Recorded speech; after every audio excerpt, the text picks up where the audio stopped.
ছাত্ৰ ছাত্ৰীসকল আজি আমি পৰিমেয় সংখ্যা যাক ইংৰাজীত ৰেশনেল নাম্বাৰছ বুলি কয় তাৰ বিষয়ে আলোচনা কৰিম আলোচনা কৰাৰ আগতে প্ৰথমতে আমি জানি লওঁ যে পৰিমেয় শব্দটোৰ অৰ্থ কি এই পৰিমেয় শব্দটোৰ অৰ্থনো কি পৰিমেয় শব্দটোৰ অৰ্থ হ'ল যাৰ আমি মান বা জোখ উলিয়াব পাৰোঁ মান বা জোখ আমি উলিয়াব পাৰোঁ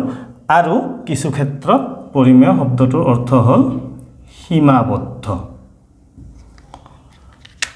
ঠিক আছে এতিয়া আমি আহো যে পৰিমেয় সংখ্যা কাক বলে তো জীৱৰ সংখ্যাক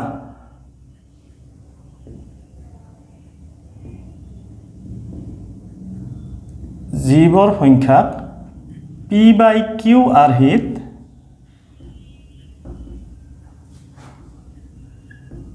প্ৰকাশ কৰিব পাৰি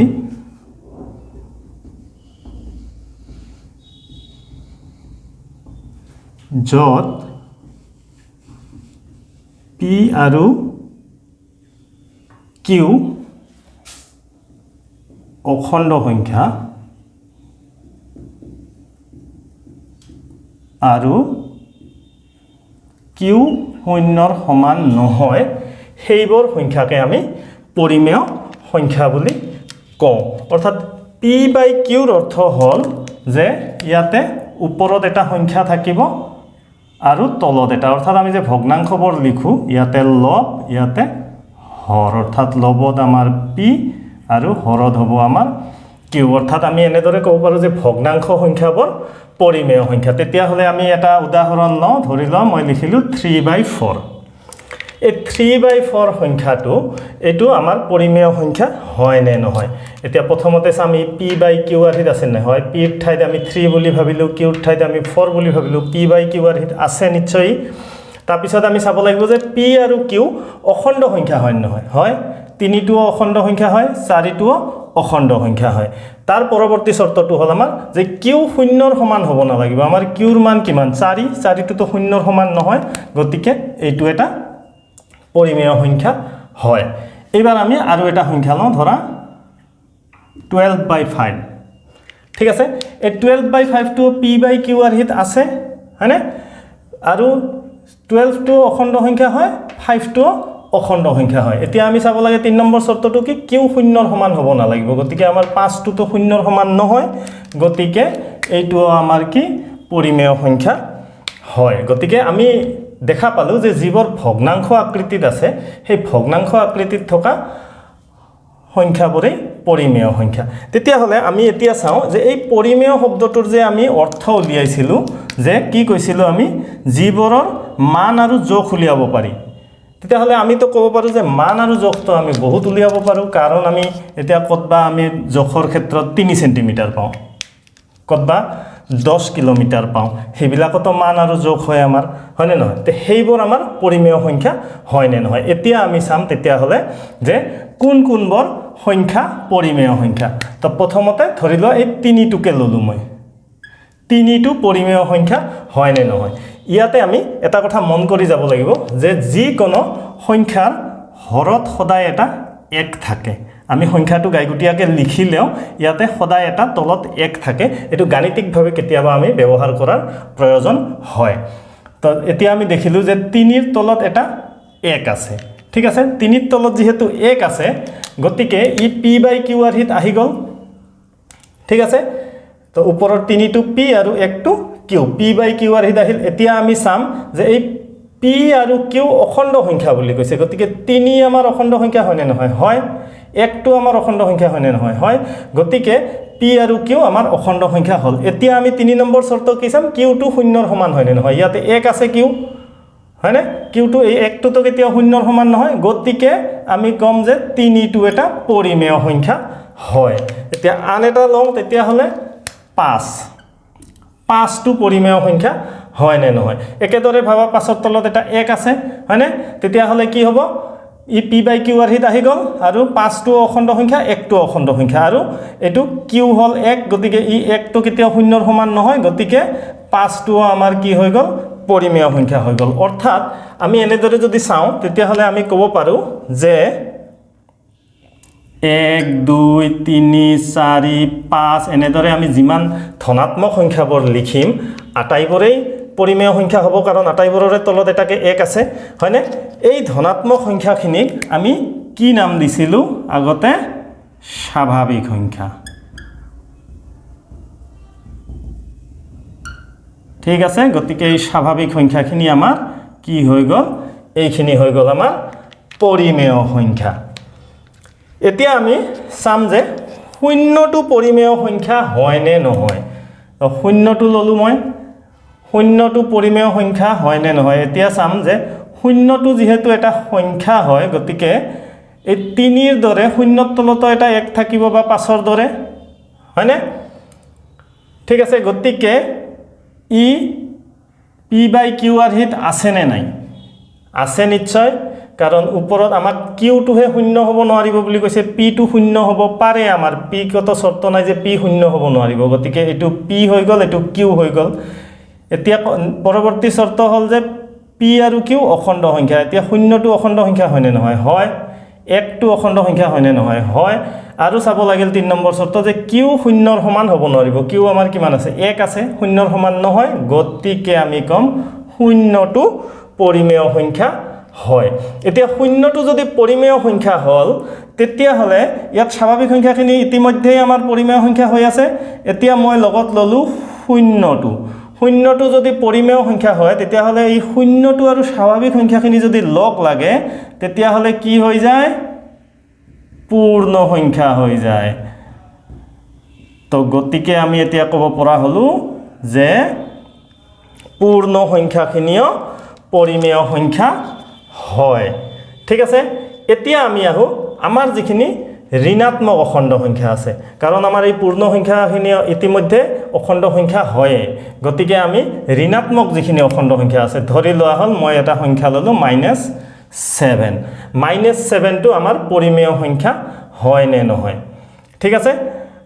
-7 ৰ তলতো আমি এটা 1 থকা বুলি ভাবিম কাৰণ আমি যি কোনো সংখ্যাৰ তলতে 1 আছে গতিকে এতিয়া চাবা ই p/q ৰ হিত আহি গল হয়নে এতিয়া চাম যে -7 টো অখণ্ড সংখ্যা হয় নে নহয় হয় কাৰণ ই ঋণাত্মক সংখ্যা আমাৰ সংখ্যা ৰেখাত আছিল অখণ্ড সংখ্যাৰ সংখ্যা ৰেখাত -7 টো আছিল কাৰণ -1 পৰা অসীমলৈকে আমি শূন্যৰ বাওফালে বহুৱাব পাৰো সংখ্যাবোৰ গতিকে -7 হল আমাৰ অখণ্ড সংখ্যা আৰু এই 1 টো অখণ্ড সংখ্যা হয় গতিকে ই p আৰু q দুয়োটাই অখণ্ড সংখ্যা হৈ গল আৰু আমি দেখিলো যে এই q টো শূন্যৰ সমান নহয় আমাৰ শূন্যৰ সমান হ'ব নালাগিব বুলি কৈছে গতিকে 1 টো তো শূন্যৰ সমান নহয় গতিকে আমি কম যে -7 টো পৰিমেয় সংখ্যা হয় একেদৰে আমি যদি আন এটা লওঁ -11 ইয়াৰ তলত 1 আছে গতিকে ই p/q ৰ হিত হৈ গল -11 টো অখণ্ড সংখ্যা 1 টো অখণ্ড সংখ্যা আকৌ 1 টো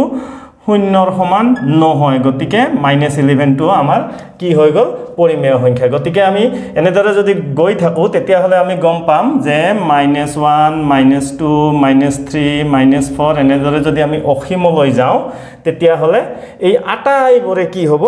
পৰিমেয় সংখ্যা হ'ব অৰ্থাৎ এতিয়া আমি দেখিলো যে ঋণাত্মক সংখ্যাখিনি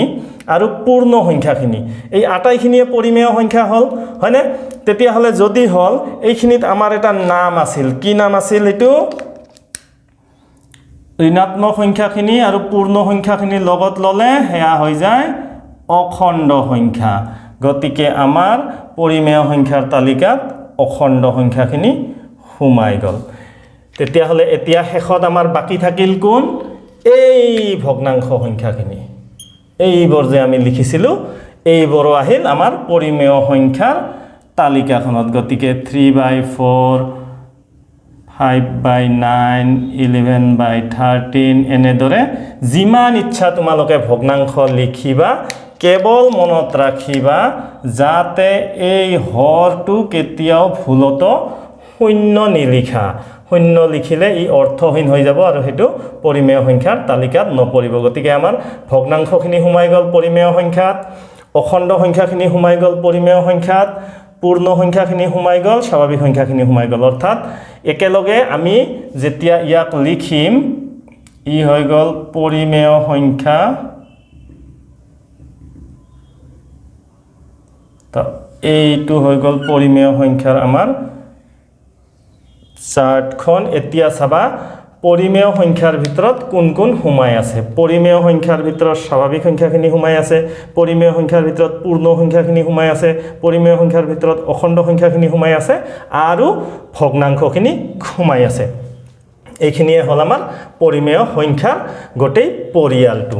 এতিয়া আমি পৰিমেয় সংখ্যাৰ গোটেই থুপটো লিখিব পৰা হলো অৰ্থাৎ মই এনেদৰে 0 পৰা 1 2 3 4 5 এনেদৰে গলো এইখিনি হৈ গল আমাৰ পূৰ্ণ সংখ্যা তাৰ পিছত ধৰা -1 -2 -3 -4 এনেদৰে এইখিনি অখণ্ড সংখ্যাখিনি গোটেইখিনিয়ে মিলি তাৰ পিছত ইয়াতে আৰু মই লিখিম ধৰা ভগ্নাংশবোৰ এনেদৰে মই ভগ্নাংশবোৰ লিখো তো এইখিনি আমাৰ পৰিমেয় সংখ্যা হয়নে নহয় ইয়াতে আমাৰ আৰু কিছুমান পৰিমেয় সংখ্যা থাকি গল সেইখিনি হল ঋণাত্মক ভগ্নাংশখিনি অৰ্থাৎ আমি আৰু লিখিম ধৰি লোৱা ইয়াত এনেদৰে লিখিব পাৰো বা আমি এইটো লিখিব পাৰো বা আমি এনেদৰে লিখিব পাৰো অৰ্থাৎ তোমালোকে চাবা যে যেতিয়া p/q আৰ্হিত আছে আমি এতিয়া দুটা শ্ৰেণী বিভাগ কৰিম এই ভগ্নাংশৰ সংখ্যাখিনিক যে যদি p আৰু q দুয়োটাই ধনাত্মক হয় তেতিয়া হলে ই হল ধনাত্মক পৰিমেয় সংখ্যা ঠিক আছে ই ধনাত্মক পৰিমেয় সংখ্যা যদি p আৰু q দুয়োটাই ধনাত্মক হয় ইয়াতে 3টো ধনাত্মক 4টো ধনাত্মক গতিকে ই ধনাত্মক পৰিমেয় সংখ্যা আৰু যদি p বা q ৰ কোনোবা এটা ঋণাত্মক হয় ইয়াতে দেখিছা -3 p2 ইয়াত ঋণাত্মক আছে এইটোত p2 ঋণাত্মক ইয়াত দেখিছা q2 ঋণাত্মক আছে p বা q ৰ কোনো এটা ঋণাত্মক হলে পৰিমেয় সংখ্যাটোক আমি কি বুলি কম ঋণাত্মক পৰিমেয় সংখ্যা এটুক কম আমি ঋণাত্মক পৰিমেয় সংখ্যা আছে এয়া হল আমাৰ ঋণাত্মক পৰিমেয় সংখ্যা ইয়াৰ পৰৱৰ্তী সময়ত আমি পৰিমেয় সংখ্যাৰ বিধিখিনি আলোচনা কৰিম তোমালোকে বিধিখিনিত বিশেষকৈ গুৰুত্ব দিবা আৰু বাৰে বাৰে বিধিখিনি তোমালোকে চাবা আৰু তাতে বিভিন্ন ধৰণৰ পৰিমেয় সংখ্যা বহুৱাই লৈ বিধিখিনি তোমালোকে পৰীক্ষা কৰিবা এই বিধিখিনি জানিলে তোমালোকে ভৱিষ্যতত তোমালোকৰ গণিত কৰোঁতে সুবিধা হ'ব আহা আমি এতিয়া বিধিখিনি আৰম্ভ কৰোঁ পৰিমেয় সংখ্যাৰ বিধিসমূহ তো প্ৰথম বিধিটো হ'ল আমাৰ আবদ্ধতা বিধি তো আবদ্ধতা বিধিৰ অৰ্থ হ'ল যে এই যোগ বিয়োগ পূৰণ হৰণ আমি এই চাৰিটা কাৰ্য কৰি চাম এটা পৰিমেয় সংখ্যাৰ লগত আন এটা পৰিমেয় সংখ্যাৰ যদি এটা পৰিমেয় সংখ্যাৰ লগত আন এটা পৰিমেয় সংখ্যা যোগ কৰাৰ পিছত আমি আন এটা পৰিমেয় সংখ্যা পাওঁ তেতিয়াহ'লে হি যোগ সাপেক্ষে আবদ্ধ যদি বিয়োগ কৰাৰ পিছত আমি আন এটা পৰিমেয় সংখ্যা পাওঁ ই বিয়োগ সাপেক্ষে আবদ্ধ এনেদৰে পূৰণ আৰু হৰণ কৰিলেও আমি যদি পাওঁ যে আন এটা পৰিমেয় সংখ্যা পাওঁ তেতিয়াহ'লে আমি সেইবোৰক আবদ্ধ বুলি কম এতিয়া আমি উদাহৰণৰ সৈতে আলোচনা কৰি চাওঁ ধৰি লোৱা মই এটা উদাহৰণ ললো -2/5 আৰু এটা পৰিমেয় সংখ্যা ললো মই ধৰা 3/5 এই দুটা প্ৰথমতে আমি যোগ কৰি চাওঁ ঠিক আছে যোগ কৰিলে আমি কিমান পাম লসাগু 5 পাম আমি গতিকে ওপৰত হ'ব -2 আৰু ইয়াত হ'ব +3 অৰ্থাৎ এইটো 5/1 তো আমি দেখিলো এটা পৰিমেয় সংখ্যাৰ লগত আন এটা পৰিমেয় সংখ্যা যোগ কৰিলে আমি এটা পৰিমেয় সংখ্যাই পালো কাৰণ 5/1 এটা পৰিমেয় সংখ্যা অৰ্থাৎ আমি ক'ব পাৰো যে পৰিমেয় সংখ্যাবোৰ যোগ সাপেক্ষে আবদ্ধ তোমালোকে যিকোনো অন্যান্য পৰিমেয় সংখ্যাৰ উদাহৰণ লৈ চাবা চাই পেলাই যোগ কৰি চাবা দেখিবা যে আমি দুটা পৰিমেয় সংখ্যা যোগ কৰিলে সদায় আমি এটা পৰিমেয় সংখ্যাই পাম এতিয়া আমি বিয়োগ সাপেক্ষে আবদ্ধ হয় নে নহয় চাওঁ আমি এই একেটা উদাহৰণকে লওঁ -2/5 -3/5 ঠিক আছে ইয়াতে আকৌ একেদৰে 5 লসাগু হ'ব ইয়াত -2 এবাৰ এইটো আছে মাইনাস গতিকে -3 হৈ গল অৰ্থাৎ -5/5 5 হৈ গ'ল এতিয়া আমি -5/5 তো ৰাখি পেলাই আমি পৰিমেয় সংখ্যা ক'ব পাৰো বা এই 5 কটাকটি গ'লে 1 থাকিল -1 এতিয়া এই -1 টো পৰিমেয় সংখ্যা হয় কাৰণ ইয়াৰ তলত 1 আছে এই p/q আহিত আহি গ'ল q ≠ = 0 -1 টো অখণ্ড সংখ্যা 1 টো অখণ্ড সংখ্যা গতিকে আমি কম যে পৰিমেয় সংখ্যাবোৰ বিয়োগ সাপেক্ষেও আবদ্ধ ঠিক আছে এইবাৰ আমি চাম পূৰণ সাপেক্ষে আকৌ এই এটা উদাহৰণকে লৈছো এইবাৰ আমি পূৰণ কৰিম এটুক ঠিক আছে -2/5 আৰু 3/5 ক পূৰণ কৰিম ইয়াত কটাকটি কৰিবলগীয়া একো নাই আমাৰ তেতিয়া হলে তলে তলে পূৰণ উপৰে উপৰে পূৰণ 5 গুণ 25 2 3 গুণ 6 আৰু যেহেতু ইয়াত মাইনাস আছে গতিকে এটো মাইনাস গতিকে চালো আমি দেখিলো যে -6/25 পালো যেটো এটা p/q ৰ হিত থকা সংখ্যা আৰু -6 টো অখণ্ড সংখ্যা 25 টো অখণ্ড সংখ্যা আৰু q ≠ 0 গতিকে আমি পালো যে -6/25 এটা পৰিমেয় সংখ্যা গতিকে আমি ক'ব পাৰো যে পৰিমেয় সংখ্যাবোৰ পূৰণ সাপেক্ষে আবদ্ধ এতিয়া আমি চাম হৰণ সাপেক্ষে পৰিমেয় সংখ্যাবোৰ আবদ্ধ হয় নে নহয় তো এইটোকে আমি প্ৰথমতে উদাহৰণ হিচাপে লওঁ -2/5 হৰণ 3/5 ঠিক আছে এতিয়া আমি ইয়াত -2/5 লিখিলো হৰণটোক যদি আমি পূৰণ কৰি দিওঁ এইটো উলটা হৈ যাব নহয় ওপৰত 5 গুছি যাব তলত 3 গুছি আহিব 5 কটা গ'ল থাকিল -2/3 তো এইখিনি লৈকে -2/3 আমাৰ কি হৈ আছে পৰিমেয় সংখ্যা হৈ আছে এইটো ক্ষেত্ৰত ঠিক আছে গতিকে আমি ক'ব পাৰো যে -2/5 আৰু 3/5 হৰণ সাপেক্ষে আবদ্ধ কাৰণ এই দুটা আমি হৰণ কৰাৰ পিছত এটা পৰিমেয় সংখ্যা পালো কিন্তু আমি এই হৰণৰ ক্ষেত্ৰত আৰু এটা বস্তু চাব লাগিব ধৰা মই যি কোনো এটা মই সাধাৰণ এটা সংখ্যা লৈছো 4 ক মই 0 ৰে হৰণ কৰিলো 4 ক যদি মই 0 ৰে হৰণ কৰো আমি হেই আগতে আলোচনা কৰিছো নহয় এইটো বস্তু কি হৈ যাব এইটো অৰ্থহীন হৈ যাব অৰ্থাৎ আমি এটা পৰিমেয় সংখ্যা নাপালো ইয়াত গতিকে আমাৰ যদি উদাহৰণটোত আমি 4 আৰু 0 ললো হেতেন তোমালোকে চাবা ইয়াত যদি আমি এইটোৰ ঠাইত এটা 4 এটাত 0 ললো হেতেন যোগফল 4 এ হল হয় যেটো 4 এটা পৰিমেয় সংখ্যা হয়নে গতিকে এইটোৰ ক্ষেত্ৰত 0ৰ ক্ষেত্ৰত ই আবদ্ধ হয় এতিয়া এইটোত যদি আমি ললো হেতেন 4 ৰ পৰা আমি 0 বিয়োগ কৰিলে আকৌ আমি 4 এ পালো হেতেন গতিকে এইটোৰ ক্ষেত্ৰত 0 ললেও আমি পৰিমেয় সংখ্যা এটাই পালো হেতেন গতিকে ইও আবদ্ধ হয় 0 ললেও পূৰণৰ ক্ষেত্ৰত আমি 4 যদি উদাহৰণ হিচাপে ললো হয় আৰু 0 ললো হয় আমি 0 পালো হয় 0 টো এটা পৰিমেয় সংখ্যা গতিকে এই কেটাৰ ক্ষেত্ৰত 0 লোৱাৰ পিছতো ইহতে আবদ্ধ হৈয়ে থাকিছে কিন্তু আমি যেতিয়া ইয়াতে হৰণৰ ক্ষেত্ৰত আমি 0 ললো তেতিয়া কিন্তু ই আবদ্ধ হৈ নাথাকিল গতিকে আমি ইয়াত কম যে ই আবদ্ধ নহয় ঠিক আছে এইখিনি হল আমাৰ আবদ্ধতা বিধি আমাৰ পৰৱৰ্তী বিধিটো হল ক্ৰম বিনিময় বিধি এই ক্ৰম বিনিময় বিধিটো এনেকুৱা ধৰা যোগ সাপেক্ষে আমি আলোচনা কৰিম যে এটা যদি পৰিমেয় সংখ্যা ললো a আৰু এটা যদি পৰিমেয় সংখ্যা ললো b তেতিয়া হলে ইয়াক আমি যদি যোগ কৰো যেটো যোগফল ওলাব হেতু ইয়াৰ যদি ক্ৰমটো আমি পৰিৱৰ্তন কৰো অৰ্থাৎ a ৰ ঠাইত আমি যদি b ক লৈ আহো আৰু b ৰ ঠাইত আমি 1 পঠিয়াম তেতিয়া হলে যোগফলটো সমান হ'ব লাগিব এটো যোগৰ ক্ষেত্ৰত ঠিক আছে আমি এটা উদাহৰণ লৈ আলোচনা কৰো ধৰি লোৱা ললো যে 3/5 plus 4/6 ঠিক আছে এটুক আমি এতিয়া যোগ কৰিম দুইটাৰ লসাগু হ'ব 5 6 গুণ 30 হয়নে ইয়াত 3 আছে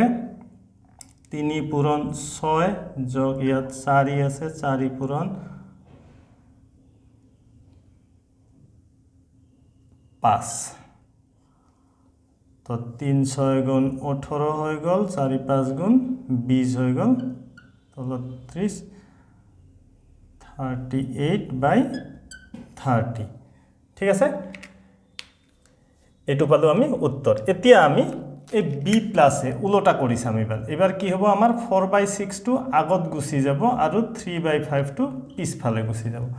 আকৌ আমি একেদৰে 6 5 গুণ 30 লসাগু ললো 4 পূৰণ 5 যোগ 3 পূৰণ 6 তলত 30 আছে 4 5 গুণ 20 3 6 গুণ 18 38/30 আমি দেখিলো যে ক্ৰমটো পৰিৱৰ্তন কৰাৰ পিছত আমি দুটা পৰিমেয় সংখ্যাৰ যদি যোগফল উলিয়াও তেতিয়া হলে আমি যোগফল দুটা একেই পাও অৰ্থাৎ তেতিয়া হলে আমি কম যে ক্ৰম বিনিময় বিধি পৰিমেয় সংখ্যায় যোগ সাপেক্ষে মানি চলে এটো মানি চলে ঠিক আছে এইবাৰ আমি কি কৰো বিয়োগ সাপেক্ষে আবদ্ধ হয় নে নহয় চাও গতিকে বিয়োগ সাপেক্ষে আমি হলে কি হ'ব লাগিব ক্ৰম বিনিময় বিধিটো a - b যদি লও হি b - a হ'ব লাগিব এটোৰ ক্ষেত্ৰত তো আমাৰ a + b আৰু b + a সমান হৈ গল এবাৰ a - b আৰু b - a একে উদাহৰণ লও 3/5 - 4/6 এটো আছে তো আমাৰ সমান হ'ব লাগিব 4/6 - 3/5 এটোৰ ক্ষেত্ৰত হ'ব লাগিব এতিয়া আমি প্ৰথমতে বাওঁফালটো কৰো বাওঁফালটোত কি হ'ব 5 আৰু 6 লসাগু 30 এ হ'ব 3 পূৰণ 6 বিয়োগ 4 পূৰণ এটো 5 অৰ্থাৎ 3 6 গুণ 18 আৰু 4 5 গুণ 20 30 18 গলে -2/30 তুমি যদি কটাকটি কৰা এটো 15 হৈ গল ওপৰত 1 গতিকে -1/15 হৈ গল আমাৰ ঠিক আছে এতিয়া আমি ইফালৰ সাইডখিনি কৰিম হয়নে ইফালে সাইডত আমি আকৌ ইয়াতে লসাগু ললো 5 6 গুণ 30 গতিকে 4 পূৰণ 5 বিয়োগ 3 পূৰণ 6 অর্থাৎ 30 4 5 গুণ 20 বিয়োগ 3 6 গুণ 18 20 পৰা 18 গলে 2 30 কাটি দিলো 15 1 গতিকে 1/15 তো আমি দেখিলো এই ইয়াৰ ক্ষেত্ৰত আমাৰ এই উত্তৰ দুটা নিমিলিল হয়নে যেহেতু উত্তৰ দুটা নিমিলিল গতিকে আমি কম যে আমাৰ কি হল তাৰ মানে a - b আৰু b - a সমান নহয় অৰ্থাৎ আমি এনেকৈ লিখিম a - b not equal to b - a তো এই ক্ষেত্ৰত আমি কম পৰিমেয় সংখ্যাবোৰ ক্ৰম বিনিময় বিধি মানি নচলে বা নামানে মানি নচলে ঠিক আছে এবাৰ আমি চাও পূৰণ সাপেক্ষে আমি সেই পূৰণ সাপেক্ষে হ'ব হলে কি কৰিব লাগিব a into b equal to b into a হ'ব লাগিব মানে উলটা কৰিলেও যাতে উত্তৰটো একে ওলায় এতিয়া আমি এইটো উদাহৰণকে লওঁ 3/5 into 4/6 equal to আমাৰ হ'ব লাগিব 4/6 into 3/5 এটোৱে হ'ব লাগিব তো আমি কৰি চাওঁ ইয়াতে আমাৰ কৰিব লগা একোই নাই 3 দি কাটা যাব 2 বাৰ গতিকে 6 হৈ গল 2 দি 4 কাটা যাব 2 বাৰ অৰ্থাৎ 5 ভাগৰ 2 থাকিল আমাৰ এইফালে চাও আমি বাওঁফালৰটোত কি হয় 3 ৰে কটা যাব 2 বাৰ 2 ৰে 4 কটা যাব 2 বাৰ অৰ্থাৎ ইয়াতো থাকিল 5 ভাগৰ 2 আমি দেখিলো যে দুওফালে সমানে থাকিল আমাৰ উত্তৰটো একে ওলাইছে গতিকে আমি কম যে পূৰণৰ ক্ষেত্ৰত কি হয় ক্ৰম বিনিময় বিধি মানি চলে ঠিক আছে এইবাৰ আমি আহো হৰণৰ ক্ষেত্ৰত হ'বলৈ হলে কি হ'ব লাগিব ক্ৰম বিনিময় বিধিটো যে a হৰণ b সমান কি হ'ব লাগিব b হৰণ a ঠিক আছে আমি এতিয়া বাওঁফালটো কৰি চাওঁ প্ৰথমতে আমাৰ উদাহৰণটো আছিল 3/5 হৰণ 4/6 তো আমি কি কৰো 3/5 হৰণটোক আমি পূৰণ কৰিলে এটো উল্টি যাব 6/4 হৈ গল হয়নে এতিয়া ইয়াক আমি সৰু কৰিব পাৰোঁ এইটো 2 ৰে কাটা যাব 2 বাৰ এইটো যাব 3 বাৰ অৰ্থাৎ ই হৈ গ'ল 3 3 গুণ 9 আৰু এইটো হৈ যাব 5 2 গুণ 10 ঠিক আছে এবাৰ আমি ইফালৰটো কৰি চাওঁ 4/6 হৰণ 3/5 একেদৰে 4/6 পূৰণ 5 টো ওপৰত গুচি গ'ল 3 টো তলত আহি গ'ল এইবাৰ ইয়াতো আমাৰ কটাকটি এই 2 বাৰ 3 বাৰ অৰ্থাৎ ইয়াত আমাৰ উত্তৰটো থাকিব কিমান 2 5 গুণ 10 আৰু ইয়াত 3 3 গুণ 9 আমাৰ দুটা উত্তৰ আমি দেখিলো যে মিলা নাই আমাৰ এই দুটা উত্তৰ অর্থাৎ a হরণ b not equal to b হরণ a গতিকে আমি কম যে হরণ সাপেক্ষে ক্রম বিনিময় বিধি মানি নচলে ঠিক আছে এয়া আছিল আমাৰ পৰিমেয় সংখ্যাৰ ক্ৰম বিনিময় বিধি এতিয়া আমি সহযোগ বিধি আলোচনা কৰিম সহযোগ বিধিটো হল এনেকুৱা যে যদি a + b বন্ধনীত থাকে + c এটু কার সমান হ'ব a + b + c কেৱল বন্ধনীৰ স্থান সলনি হৈছে এতিয়া আমি উদাহৰণ ধৰি লোৱা মই ইয়াতে a ৰ ঠাইত উদাহৰণ ললো 3 যোগ b ৰ ঠাইত উদাহৰণ ললো 4 আৰু c ৰ ঠাইত উদাহৰণ ললো 6 এটু কার সমান হ'ব লাগিব এটু সমান হ'ব লাগিব 3 এবাৰ বন্ধনীৰ ভিতৰত 4 আৰু 6 হয়নে এটা আটাইকিটা পৰিমেয় সংখ্যা হয়নে গতিকে এতিয়া প্ৰথমতে বন্ধনী কাম 3 4 7 7 যোগ 6 কিমান হৈ গ'ল আমাৰ 13 হৈ গ'ল ঠিক আছে আৰু এটুত চাম আমি এতিয়া 3 যোগ 4 6 10 অৰ্থাৎ 10 3 ইয়াতো 13 হৈ গ'ল আমি দেখিলো যে ইয়াত সহযোগ বিধিৰ ক্ষেত্ৰত দুটাই উত্তৰ আমাৰ সমান হৈছে গতিকে যোগ সাপেক্ষে সহযোগ বিধি পৰিমেয় সংখ্যা পৰে মানি চলে ঠিক আছে এবাৰ আমি বিয়োগ সাপেক্ষে মানি চলে নাই চাও বিয়োগ সাপেক্ষে হলে কি হ'ব লাগিব a - b - c = a - b - c এনেকুৱা হ'ব লাগিব বস্তুটো ঠিক আছে তো এতিয়া আমি ইয়াত চাম একেদৰে এটু উদাহৰণকে লওঁ 3 - 4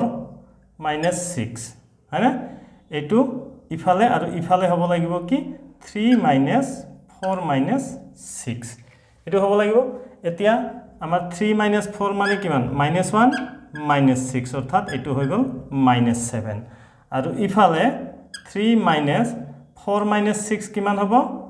-2 হয়নে এতিয়া 3 প্লাস হৈ গ'ল 2 অৰ্থাৎ ই হৈ গ'ল 5 দেখিলো আমি উত্তৰ দুটা আমাৰ নিমিলিল গতিকে পৰিমেয় সংখ্যাবোৰ বিয়োগ সাপেক্ষে সহযোগ বিধি মানি নচলে ঠিক আছে এইবাৰ আমি পূৰণ সাপেক্ষে আমাৰ কি হ'ব পূৰণ সাপেক্ষে আমাৰ এনেকুৱা হ'ব যে ইয়াকে লওঁ আমি যে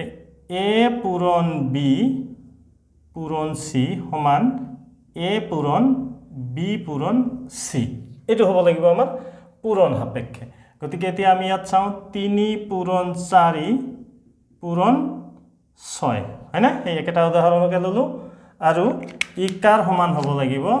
ই সমান হ'ব লাগিব 3 পূৰণ 4 পূৰণ 6 ঠিক আছে তো আমি সমাধান কৰি চাওঁ ইয়াতে হৈ গ'ল 3 4 গুণ 12 পূৰণ 6 6 12 গুণ 72 হৈ গ'ল ঠিক আছে আৰু ইয়াত হৈ গ'ল আমাৰ 3 পূৰণ 4 6 গুণ 24 24 3 গুণ 72 অৰ্থাৎ আমি দেখিলো আমাৰ দুয়োফালে একে হৈছে গতিকে আমি কি কম পৰিমেয় সংখ্যাবোৰ পূৰণ সাপেক্ষে সহযোগ বিধি মানি চলে ঠিক আছে এইবাৰ আমি চাম হৰণ সাপেক্ষে হ'বলৈ হলে কেনেকুৱা হ'ব লাগিব এটো a হৰণ b হৰণ c সমান a হৰণ b হৰণ c এটো আহিব লাগিব আমাৰ গতিকে বাওফালে আমাৰ কেনেকুৱা হ'ব যে 3 হৰণ 4 হৰণ 6 এটো কাৰ সমান হ'ব লাগিব 3 হৰণ 4 হৰণ 6 ঠিক আছে তো এতিয়া আমি এটো সমাধান কৰো তো 3 হৰণ 4 মানে 4 ভাগৰ 3 আমি লিখিব পাৰো 4 ভাগৰ 3 হৈ গল হৰণ 6 এতিয়া 4 ভাগৰ 3 ইয়াত তলত এটা প্ৰতিটো সংখ্যাৰ 1 থাকে বুলি আমি আলোচনা কৰিছিলো আগত ঠিক আছে এতিয়া ইয়াক আমি হৰণটো পূৰণ কৰি দিলে 6 টো তলত গুছি আহিল 1 টো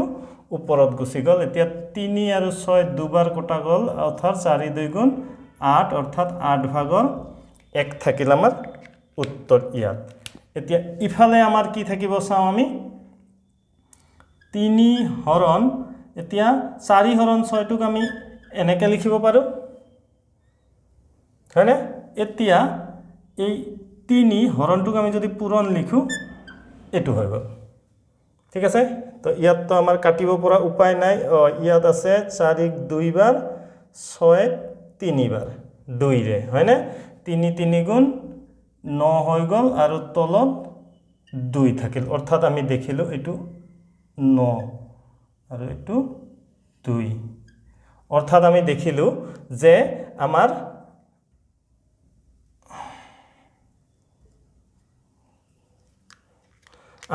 কি হৈছে হৰণৰ ক্ষেত্ৰত আমাৰ সহযোগ বিধি মানি নচলে অৰ্থাৎ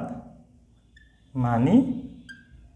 নচলে গতিকে আমাৰ সহযোগ বিধি ইখিনিয়ে যে সহযোগ বিধিৰ ক্ষেত্ৰত আমি কি দেখিলো যে যোগ সাপেক্ষে মানি চলে বিয়োগ সাপেক্ষে মানি নচলে পূৰণ সাপেক্ষে মানি চলে হৰণ সাপেক্ষে মানি নচলে আমাৰ পৰৱৰ্তী বিধিটো হৈছে বিতৰণ বিধি তো বিতৰণ বিধিটো এনেকুৱা a পূৰণ b যোগ c এনেকুৱা যদি থাকে ই হৈ যায় a পূৰণ b যোগ a পূৰণ c এতিয়া আমি পৰিমেয় সংখ্যাৰ ক্ষেত্ৰত এটো আমি এটা উদাহৰণ লৈ কৰো ধৰি লোৱা 3/4 পূৰণ ইয়াত আছে 2/3 যোগ 5/6 ঠিক আছে এটো হ'ব লাগিব আমাৰ যে এনেকুৱা 3/4 পূৰণ 2/3 যোগ 3/4 পূৰণ 5/6 এই দুফালে আমি কৰাৰ পিছত আমাৰ সমাধানটো উত্তৰটো একে ওলাব লাগিব আমাৰ তেতিয়া বিতৰণ বিধি মতে এইটো সত্যতা ওলাব তেতিয়া হলে আমি ইয়াত কৰি চাও তো ইয়াত আমি কি কৰিব লাগিব ইয়াত আমি লসাগু উলিয়াব লাগিব 2 পূৰণ 2 যোগ 5 পূৰণ 1 তো 4 ভাগৰ 3 ইয়াত থাকিল 6 2 2 4 যোগ 5 অৰ্থাৎ 4 ভাগৰ 3 আৰু এখানে 6 ভাগৰ 9 এতিয়া 3 2 গুণ 6 হৈ গল কাটি দিলে ইয়াত 1 গতিকে 9 1 গুণ 9 4 2 গুণ 8 এটো হৈ গল 8 ভাগৰ 9 এতিয়া আমি এই পিনে কৰি চাম এই পিনে আমি দেখিলো এই 3 কটা যাব এই 2 ৰে 4 কটা যাব 2 বাৰ অৰ্থাৎ ইয়াত যদি 1 থাকে এটো হৈ গল 2 ভাগৰ 1 যোগ এই 3 ৰে 6 কটা যাব 2 বাৰ হয়নে এতিয়া 4 2 গুণ 8 হৈ গল ওপৰত 5 হৈ গল 2 আৰু 8 ৰ লসাগু 8 গতিকে ইয়াত হ'ব 1 পূৰণ 4 যোগ ইয়াত হ'ব 5 পূৰণ 1 4 1 গুণ 4 যোগ 5 1 গুণ 5 অৰ্থাৎ ইয়াত হৈ গল 8 ভাগৰ 9 দেখিলানে এতিয়া ইয়াতে আমি দুফালে উত্তৰটো আমি একে পালো অৰ্থাৎ আমি এইটো দেখিলো যে পৰিমেয় সংখ্যাবোৰ বিতৰণ বিধি মানি চলে ইয়াত যদি আমি যোগৰ ঠাইত বিয়োগ লওঁ তথাপিও ই মানি চলিব গতিকে বিতৰণ বিধি পৰিমেয় সংখ্যাবোৰে মানি চলে এতিয়া আমি পৰিমেয় সংখ্যাৰ যোগাত্মক অভেদ আৰু গুণাত্মক অভেদ কৰিম এই যোগাত্মক অভেদৰ অৰ্থ হল যে এটা পৰিমেয় সংখ্যা এৰ লগত তুমি যদি শূন্য যোগ কৰা তেতিয়া হলে তুমি উত্তৰটো কি পাবা a পাবা বা উল্টাকে চিন্তা কৰা শূন্যৰ লগত যদি এটা পৰিমেয় সংখ্যা যোগ কৰা a অৰ্থাৎ তুমি উত্তৰটো a পাবা এটো আমি এনে সাধাৰণ কথা তথাপিও এই ক্ষেত্ৰত এই শূন্যটো কোৱা হয় পৰিমেয় সংখ্যাটোৰ যোগাত্মক অভেদ ঠিক আছে ধৰি লোৱা মই লিখিলো যে 5 যোগ 0 সমান 5 হৈ গ'ল আমাৰ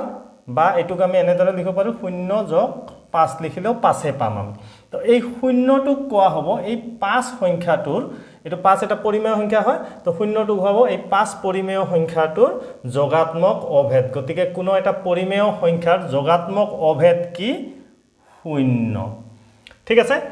এতিয়া আমি গুণাত্মক অভেদলৈ আহো গুণাত্মক অভেদটো হল যে কোনো এটা পৰিমেয় সংখ্যা a ৰ লগত তুমি যদি 1 পূৰণ কৰা তেতিয়া হলে তুমি সেই পৰিমেয় সংখ্যাটোকে পাবা ঠিক আছে আকৌ এই পৰিমেয় সংখ্যাটোক তুমি 1 ৰ লগত a পূৰণ কৰিলেও একেটা উত্তৰে পাবা গতিকে এই ক্ষেত্ৰত এই 1 টোক আমি পৰিমেয় সংখ্যাটোৰ গুণাত্মক অভেদ বুলি কওঁ এতিয়া ধৰি লোৱা উদাহৰণ মই ললো যে 7 পূৰণ 1 7 পূৰণ 1 আমি কিমান পাম 7 পাম অৰ্থাৎ পৰিমেয় সংখ্যা এটাৰ লগত যদি আমি 1 পূৰণ কৰো আমি সেই পৰিমেয় সংখ্যাটোকে পাওঁ এই ক্ষেত্ৰত পৰিমেয় সংখ্যাৰ গুণাত্মক অভেদ হল 1 এইটো পৰীক্ষাত কেতিয়াবা প্ৰশ্ন আহে যে পৰিমেয় সংখ্যাৰ যোগাত্মক অভেদ কিমান তেতিয়া হলে আমি 0 কম আৰু গুণাত্মক অভেদ কিমান হদিলে আমি 1 বুলি কম এতিয়া আমি আলোচনা কৰিম যোগাত্মক বিপৰীত আৰু গুণাত্মক বিপৰীত এই যোগাত্মক বিপৰীত আৰু গুণাত্মক বিপৰীত খুবই দৰকাৰী বস্তু এই দুটাৰ বিষয়ে ভালদৰে জানি লবা তো এটা পৰিমেয় সংখ্যাৰ যোগাত্মক বিপৰীত হল ধৰি লোৱা হল মই -5 এটা সংখ্যা ললো ইয়াৰ লগত মই +5 কৰিলে 0 হ'ব অৰ্থাৎ দুটা সংখ্যাৰ যোগফল যদি 0 হয় তেতিয়া হলে ইটুক আনটোৰ কি বুলি কোৱা হয় যোগাত্মক বিপৰীত ইয়াতে -5 ৰ যোগাত্মক বিপৰীত কোন হ'ব +5 আৰু +5 ৰ যোগাত্মক বিপৰীত হ'ব -5 ঠিক আছে আৰু এটা আমি উদাহৰণ লওঁ ধৰি লোৱা মই 3/4 লিখিলো 3/4 ৰ লগত কি যোগ কৰিলে 0 হ'ব 3/4 ৰ লগত -3/4 যোগ কৰিলে 0 হ'ব কেনেদৰে হ'ব চাওঁ আহা 3/4 প্লাস এ মাইনাস এ মাইনাস 3/4 তুমি ডাইরেক্ট কাটি দিব পারা বা ইয়াত যদি লসাগু উলাই দিয়া 3 - 3 = 0/4 = 0 হৈ গল হয়নে এতিয়া আমি এটা ধাৰণাত আহিলো যে এটা সংখ্যা এর যোগাত্মক বিপরীত কি হ'ব -a অর্থাৎ এটা সংখ্যা এর যোগাত্মক বিপরীত কি হ'ব -a এতিয়া আমি গুণাত্মক বিপরীতত আহো যদি দুটা সংখ্যাৰ পূৰণফল 1 হয় তেতিয়া হলে সংখ্যা দুটাক এটাক আনটোৰ গুণাত্মক বিপৰীত বুলি কোৱা হয় বা গুণাত্মক বিপৰীতৰ সমাৰ্থক শব্দ হৈছে প্ৰতিক্ৰম ঠিক আছে আমি এটা উদাহৰণ লওঁ যে 3/4 3/4 ৰ লগত কি পূৰণ কৰিলে 1 হ'ব আমি এটো উলটা কৰি দিলু 3/4 টু 4/3 কৰি দিলু 3 3 কটা গল 4 4 কটা গল কিমান থাকিল 1 থাকিল হয় না আৰু এটা উদাহৰণ লওঁ -9/11 -9/11 ৰ লগত কি পূৰণ কৰিলে আমি 1 পাম এটো 11/-9 উলটা কৰি দিলু কাটি দিলু 11 11 কটা গল 9 9 কটা গল 1 থাকিল হয় না অৰ্থাৎ আমি এটা সাধাৰণ ধাৰণাত আহিব পাৰো যে এটা সংখ্যা এর গুণাত্মক বিপরীত কিমান হ'ব 1/a ঠিক আছে তো এই গুণাত্মক বিপরীত যোগাত্মক বিপরীত এই বস্তু দুটা ভালদৰে মনত ৰাখি যাবা এই দুটা আমাৰ খুবই দৰকাৰী প্ৰায় আমাৰ পৰীক্ষাত প্ৰশ্ন আহে